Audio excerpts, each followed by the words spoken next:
some of the records and achievements of Asha Tai, viewers. Let me show you that. Let's talk about the extraordinary life of Asha Tai.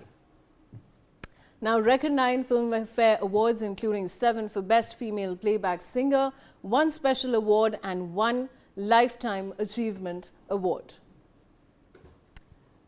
The extraordinary life of Asha Bhosle is what we're discussing. No National Film Awards, 2 National Film Awards for Umrao Jaan and Ijazat.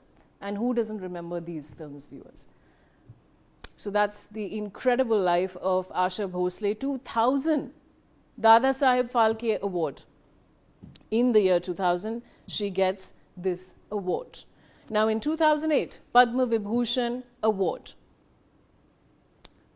So the incredible talent and very well-deserved first Indian Grammy nominee in 1997 for Legacy with Ustad Ali Akbar Khan.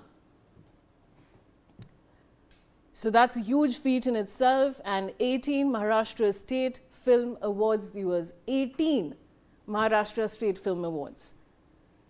4 Bengal Film Journalists Association Awards.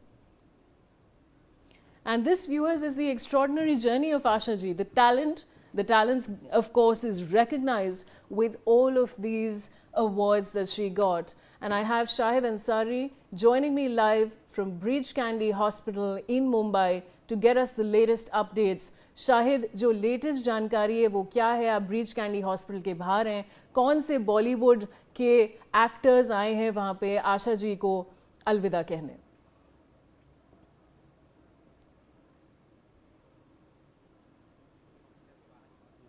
जानकारी जो अब तक की मिली है, इस जानकारी में बात सामने आई है कि अंतिम संस्कार की जो प्रक्रिया है वो कल पूरी की जाएगी। और जो लोकेशन तय किया गया है वो शिवाजी पार्क के इलाका तय किया गया है। चूंकि ब्रीच कैंडी हॉस्पिटल प्रशासन की तरफ से अब तक जो है कोई जानकारी इसलिए अभी नहीं मिली है कि क्योंकि यहाँ पे जो है वो किसी को भी अलाउ नहीं कर रहे हैं और जो लोग हैं, जो इंडस्ट्री से जुड़े लोग हैं, सिर्फ उन्हीं लोगों को जो है वो इजाजत दे रहे हैं। इसके साथ साथ परिवार के लोगों को यहाँ वो मिलने की इजाजत दे रहे हैं।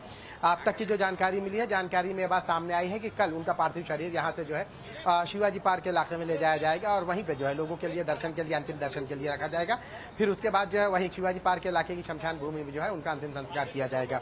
आपको बता दें कि कल जब उनके सेहत को लेकर जो है जैसे ही जानकारी मिली है तो उसके बाद से ही देश विदेश और सभी जगह जो उनके प्रशंसक हैं वो सभी जो है उनके लिए ये सेहतयाबी की दुआएं कर रहे थे। लेकिन आज जब दोपहर के वक्त जो है ये जानकारी मिली कि वो नहीं रही तो उसके बाद से सभी जो उनके चाहने वाले, जो उनके प्रशंसक हैं, उन सभी में मायूसी की लहर दौड़ गई।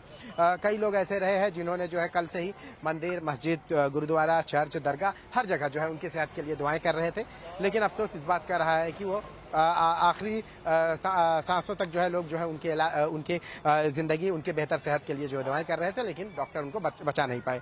हालांकि वो एडमिट कई दिनों से थी और जब तबीयत उनकी नासाज हुई तो डॉक्टर प्रतीश समदानी जो है वो और उनकी टीम लगातार जो है उनके साथ कोऑर्डिनेट कर रही थी और लगातार उनकी जो है सेहत को लेकर जो है फिक्रमंद थी और उनके जो है इलाज कर रही थी। लेकिन जो मालिक को जो मंजूर था वो हुआ और उसके बाद जो है डॉक्टरों ने जो उनकी कोशिशें रही वो कोशिशें नाकाम हुई और तकरीबन 52 साल की उम्र में जो है उन्होंने आखिरी सांसें ली।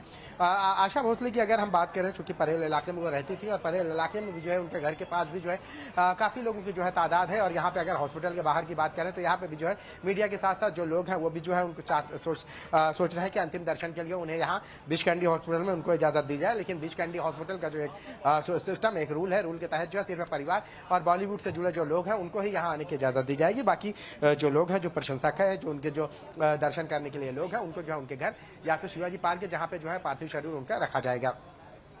अब तक की बात करें तो अब तक की जानकारी जो सामने आई है, इस जानकारी में यह बात सामने आई कि कल जो है उनका पार्थिव शरीर यहाँ से ले जाया जाएगा और तब तक के लिए यहीं रखा जाएगा। परिवार और जो उनके रिश्तेदार हैं वो यहाँ पे आएंगे उनके अंतिम दर्शन के लिए। फिर उसके बाद यहाँ कल जो मेडिकल जो प्रक्रिया है वो सारी चीज़ें जब पूरी कर ली जाएंगी तो यहाँ से कल उनके पार्थिव शरीर को शिवाजी पार्क ले जाया जाएगा। आशा भोसले की अगर हम बात करें तो जिस तरह से उनके गाने, उनके अल्फाज, उनके नगमे, उनके जो एक हुनर, एक फन जो रहा है वो मौजूदा नस्ल, उनकी भरपाई शायद बॉलीवुड में कोई भी ये पूरी नहीं कर सकता। मौजूदा जो जनरेशन है वो भले ही सिंगर है, वो भले ही कितना भी अच्छा इस फील्ड में जो है महारत हासिल कर ले, लेकिन आशा भोसले या लता मंगेशकर उनका मुकाबला कर पाना या उनके जैसे बन पाना ये शायद सबके बस की बात नहीं है। हालांकि उनके गाने आज भी जो 50 साल पहले